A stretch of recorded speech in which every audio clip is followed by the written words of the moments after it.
అందరికీ నమస్కారం.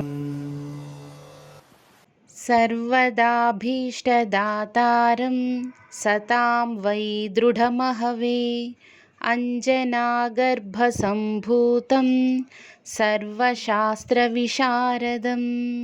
అంటే నిరంతరం భక్తుల కోరికలు తీర్చేవానికి, సత్పురుషులకు అండగా నిలిచేవానికి, అంజనాదేవి గర్భాన జన్మించి సమస్త శాస్త్రాలలో ఆరితేరిన పండితునికి నమస్కారములు.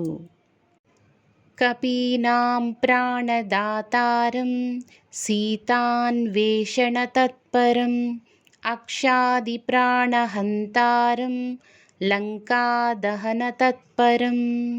అంటే మూర్ఛపోయిన వానర సైన్యానికి సంజీవనితో ప్రాణదాత అయినవానికి, సీతమ్మ అన్వేషణలో నిమగ్నమైన వానికి, అక్షకుమారుని సంహరించి లంకాదహనము చేసిన వారికి నా నమస్కారములు అని ఈ 2 శ్లోకాల యొక్క భావాలు.